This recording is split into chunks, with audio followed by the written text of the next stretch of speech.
There is a piece of furniture in your house right now with the word solid somewhere in its description, and there is a good chance it is a photograph of oak glued to a panel of compressed wood chips. We went through manufacturer listings, cabinet construction specifications, and a federal rulemaking record, and the story is not really about bad companies. It is about a word that lost its referee. 4 different materials are sold under the same vocabulary. 2 large cabinet brands at the same store are the identical product with different names. And the disclosure rule written specifically to stop this was withdrawn by the Federal Trade Commission in 2002 on the grounds that it was no longer necessary. We are ranking 10 sold as solid, then 5 makers who never took the option. Number 10, Hampton Bay.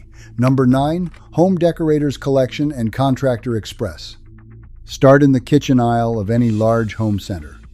40 door samples on a rack, a wall of finishes with names like Cloud Ivory and Shaker White, and a salesperson who may or may not know what a carcass is. Every display is a door. Almost none of them show you a box. Hampton Bay is the entry line, and the trade is not coy about it. The working advice from people who install these for a living is that Hampton Bay is fine on a razor-thin budget, a rental, a flip, a kitchen that needs to look presentable for 5 years. Just keep it dry. That last instruction is the whole product, so understand what it means.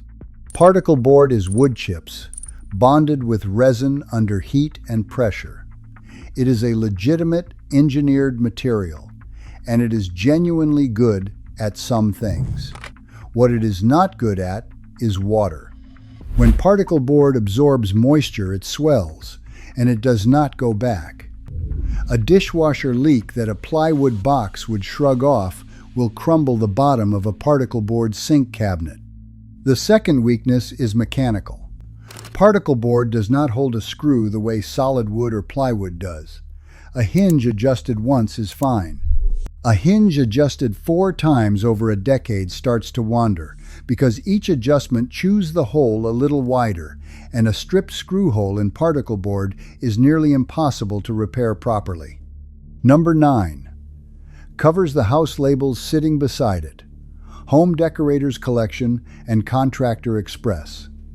And there is a detail on Home Depot's own website that gives away the entire category. Their cabinet filter lets you narrow by box material, and the choices are plywood or MDF. A filter exists because both answers are normal. Nobody builds a filter for something everybody already has. Now, one thing needs saying before this video goes any further, because it governs everything after it. Veneer is not the enemy. Thin sheets of beautiful wood laid over a stable substrate is a technique older than the United States.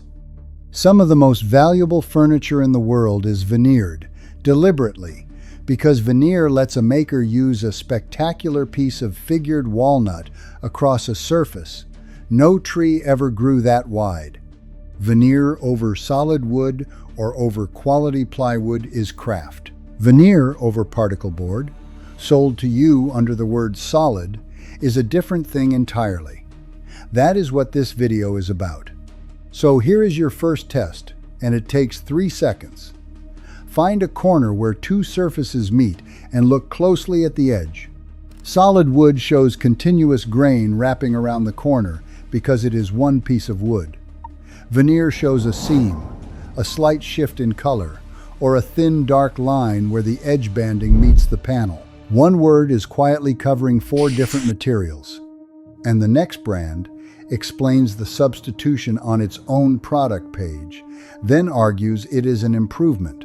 Number 8, Bowery Hill. Number 7, Thomasville. Bowery Hill is worth studying not because it is the worst furniture on this list, but because the company wrote the entire argument down in public, on its own product listings, where anyone can read it. The description states that the brand uses carefully chosen solid wood and select wood veneers over durable wood products. Read that phrase again and find the trapdoor. Durable wood products. It sounds like a compliment. It sounds like the good stuff. The listing then defines the term itself. 2 sentences later. Durable wood products means medium density, fiberboard, and particleboard. So the sentence translated says the furniture is made partly of solid wood and partly of thin wood sheets glued over compressed fiber panels, which is accurate, which is disclosed, and which almost nobody reading a product page at 11 at night is going to decode. Then the copy does something bolder. It argues that because those panels do not expand and contract with heat and cold, and do not absorb moisture the way solid wood does, the result is stronger, longer-lasting furniture. Now here is where this video has to be fair, because half of that is genuinely true. Engineered panels really are more dimensionally stable across a wide surface than a glued-up solid slab. Solid wood moves with humidity. It always has. A 6-foot solid tabletop in a house that swings from dry winter heat to humid summer will cup and check in ways an MDF panel will not. That is exactly why serious furniture makers have used stable substrates under veneer for centuries. The half that does not survive contact with reality is the moisture claim. Spill a glass of water on a solid oak table and wipe it up. Spill it into a seam on a particleboard panel and the fiber swells permanently and the veneer above it lifts. Number 7 is Thomasville, and this one is about a name rather than a material. Thomasville spent decades building a reputation in furniture. Today, you will find Thomasville kitchen cabinets at Home Depot, at the top of what that store sells. Those cabinets are manufactured by Master Brand. The trade assessment is polite and devastating at the same time. They have a great look, built to roughly a B- standard, and contractors who install them routinely conclude you get better value from Craft-Made or American Woodmark at the same counter for less money. Understand the mechanism, because you will see it everywhere once you know it. A brand name is an asset. It can be licensed onto a product category the original company never manufactured, in a factory it never owned, and the name will carry the reputation across regardless. One company explains the substitution in writing and calls it an upgrade. The other borrows a reputation that was earned somewhere else entirely. And once you start reading who actually manufactures these lines, that enormous aisle gets very small. Number 6, Shenandoah. Number 5, Schuler and Medallion. Picture how cabinet shopping actually goes. You walk into a store, you look at 3 lines at 3 price points, and you do what any careful person would do. You compare them.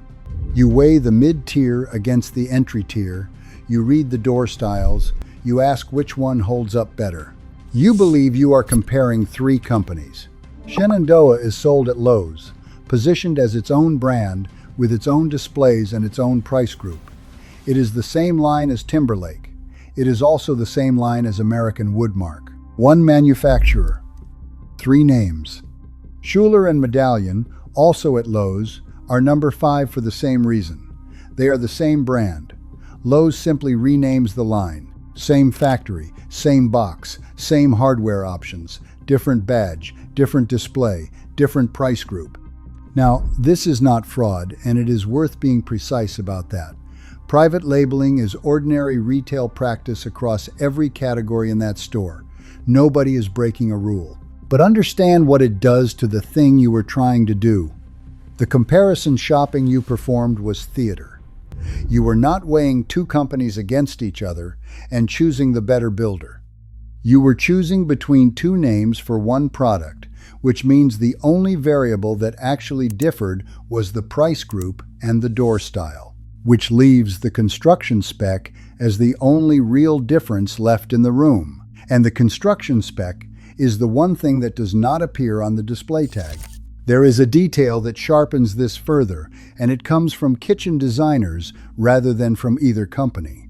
Craft-Made, also sold at Lowe's, is less expensive than Schuler and, in their assessment, actually better made.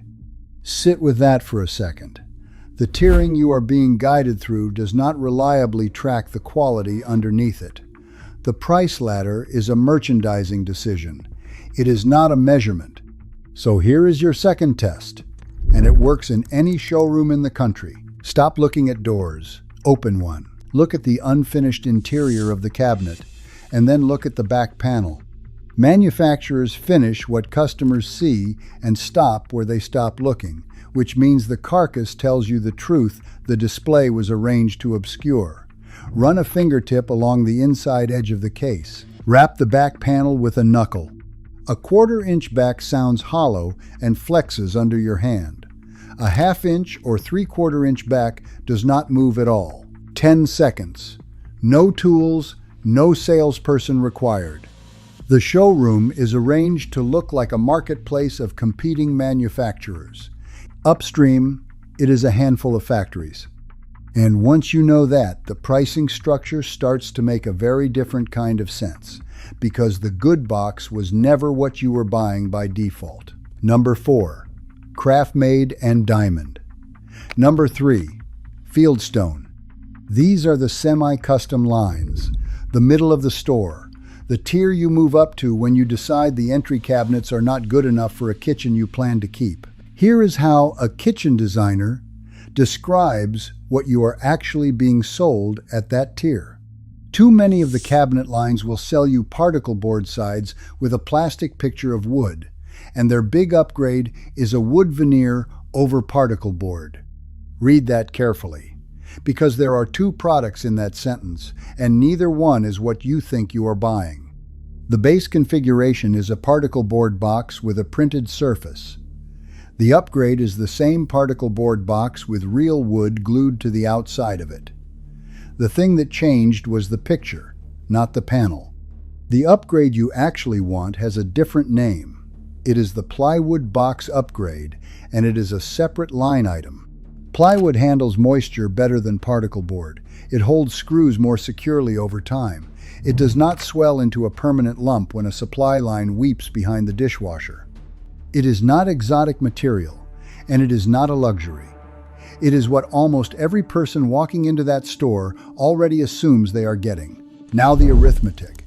And this is the part that should decide your remodel. By the time you pay the upgrade charges from a big box semi-custom line for a plywood carcass, soft close drawer slides, and 6-way hinges, you have reached the pricing of an actual semi-custom or even fully custom cabinet from a smaller manufacturer. The upgrade path walks you to the price of the better product without walking you to the better product. And notice the shape of the advice the trade gives. Always pay for the plywood box upgrade, regardless of brand. That is universal advice. And universal advice about an optional extra is an admission about what the standard configuration is. Number 3 is fieldstone, and it is here for one specification most buyers never learn to ask about. You must upgrade fieldstone to a 3/4 inch back panel. Otherwise, it ships at 1/4 inch, and it will fall apart quickly. That is the back of the box. The part screwed to your wall. The part carrying every dish on every shelf. Now, none of this is hidden. It is all in the specification sheets, published, available, free to read. It is simply not on the display, and the person guiding you through the showroom is under no obligation to raise it if you do not. You ask the questions you knew to ask. That is all anybody can do. The default configuration is built to hit a price. The upgrade is the product. If you have made it this far, you are halfway. Everything so far has been materials and manufacturers.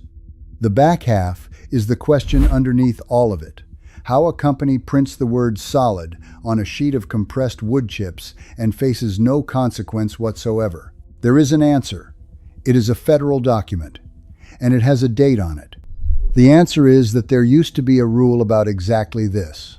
A specific one, written for furniture and for nothing else. In 1973, the Federal Trade Commission published the guides for the household furniture industry. They covered the manufacture, sale, distribution, labeling, and advertising of household furniture products. Here is what they required. The guides advised furniture makers to make affirmative disclosures of product facts which, if known by a purchaser, might influence the purchasing decision. The specific disclosures concerned identification of the types of wood used, along with outer coverings and stuffings. Affirmative disclosure, meaning the burden sat with the seller. You were not required to know the right question. They were required to answer it before you asked. And then there is one provision that reads as though it were written for this exact video. The guides provided that wood names or trade names not be used to describe materials that simulate the appearance of wood, without clearly disclosing that such names are merely descriptive of color or other simulated finish. Read that against a product listing that says solid wood and delivers a photograph of oak printed on compressed fiber. That is not a loophole. That was the rule. And the practice this video has spent 20 minutes describing sits directly against it. So what happened? In 2002, the Commission rescinded the guides. Now, the reasoning deserves to be stated fairly, because it is not unreasonable on its face. The Commission noted that within the previous 10 years, it had not needed to initiate any enforcement action relating in any way to these guides. It concluded that its broader authority to pursue unfair and deceptive acts under Section 5 of the FTC Act should deter manufacturers and sellers from misleading consumers in future. It determined not to revise the guides to bring them up to date, but to rescind them because they were no longer necessary. Read that logic once more. The rule was removed partly because nobody had needed to enforce it. And the distinction that keeps this honest matters here. Nothing became legal in 2002 that had been illegal in 2001. Deception is still deception, and the Commission still has the power to act on it. What disappeared was the specific instruction, the difference between a posted speed limit and a general expectation that you drive reasonably. As the Washington Post summarized it years later, Americans spend more than $100 billion a year on furniture and often are not getting what they thought they paid for. Furniture labels are confusing, frequently downright misleading, and the government no longer specifically oversees their content. The word solid did not lose its meaning in 2002. It lost its referee. Which brings us to the two entries at the top of this list, both from one company, and it is the largest furniture manufacturer in America. Number 2, signature design by Ashley.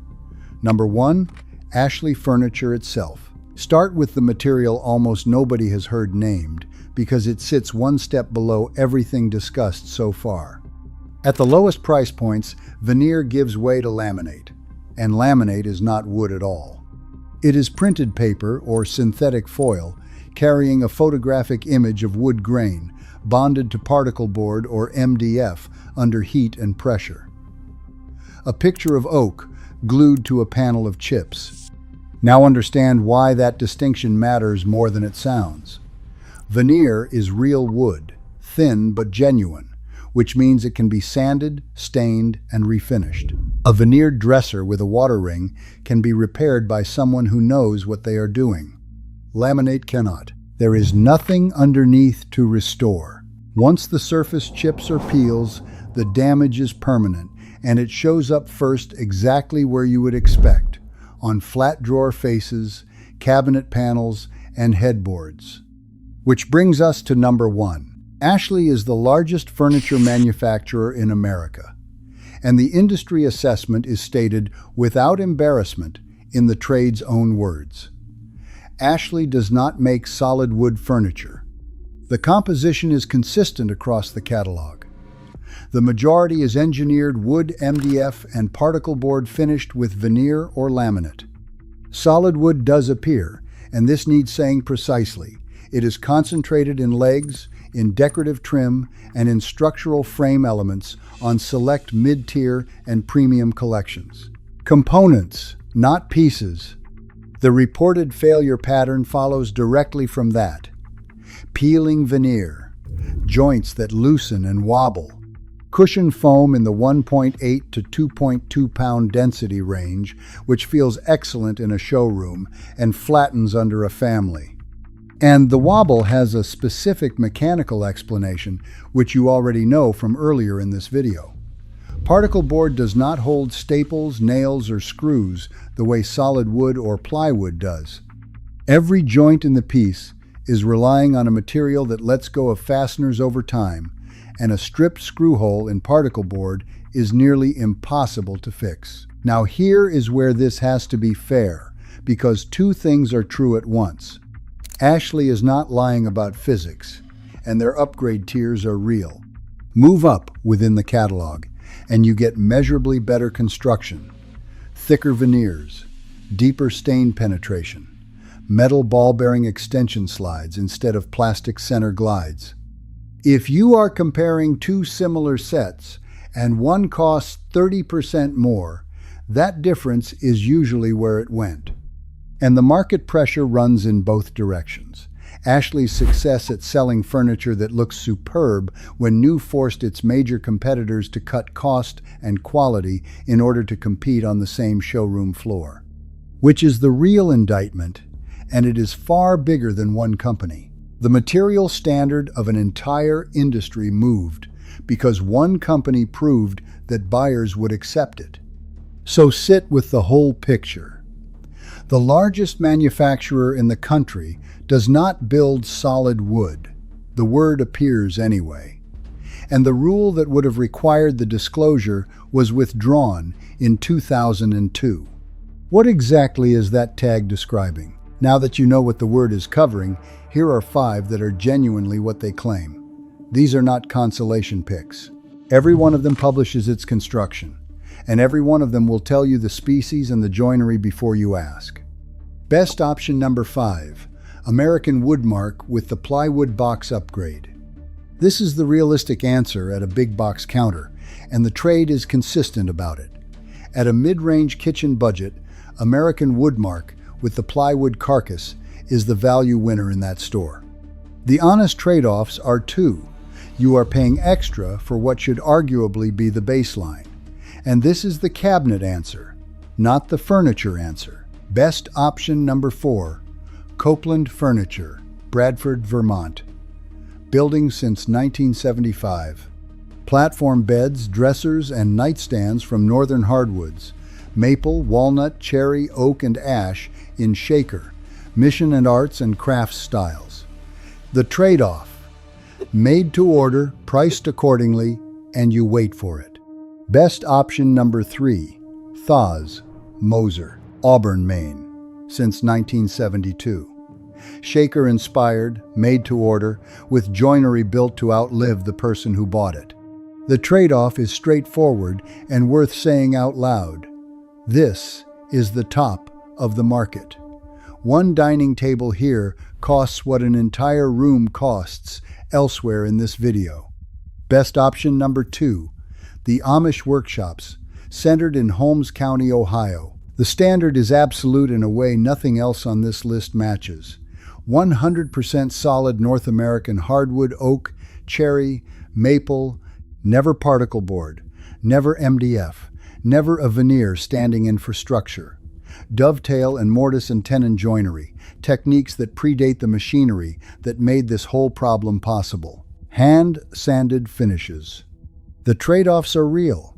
Regional dealers, rather than national distribution. No corporate warranty apparatus behind you. And a style range that runs traditional, which is either exactly what you want or exactly what you do not. Best option number 1, Stickley, family-owned since 1900. Solid wood construction without veneers or particleboard, built in New York and North Carolina, in quarter-sawn white oak and cherry. Their own motto, and it is a strange thing to have needed, honest furniture. The trade-off, stated without softening. A single Stickley dresser costs roughly what an entire bedroom set costs from number 1 on the avoid list. That is the actual choice in front of you, and pretending otherwise would be dishonest. 2 more worth naming. Vermont Wood Studios builds solid hardwood in Vernon, Vermont, and offers a lifetime guarantee on it. Room and Board has pieces built by small American workshops, including furniture made for them in Vermont. And here is the pattern to carry out of all 5. Every maker on this list states the species, the construction, and the joinery before you ask. Every entry on the avoid list requires you to ask, and several require you to already know the right question. Before you close this, here is the one rule worth keeping. It replaces this entire list. By the edge and the drawer box, not the adjective. The edge is your first tool, and it never lies. Find a corner where 2 surfaces meet and look closely. Solid wood shows continuous grain wrapping around that corner because it is one piece of wood and the grain has nowhere else to go. Veneer shows a seam, a slight shift in color, or a thin dark line where edge banding meets the panel. 3 seconds. In any showroom, on any piece. The drawer box is your second, and it is the most honest component in any piece of furniture ever built. Pull a drawer all the way out and turn it over. Dovetailed solid sides with a bottom captured in a groove is one standard. Stapled particleboard with a bottom tacked into a rabbet is another. And here is why that single component tells you about the whole piece. Nobody builds an excellent drawer into a cheap case, and nobody builds a stapled drawer into a good one. The drawer is the tell for everything you cannot see. Then look where the finish stops. Underneath the tabletop, inside the case, behind the back panel. Manufacturers finish what customers look at and stop exactly where they stop looking, which means the substrate is always visible somewhere if you are willing to crouch.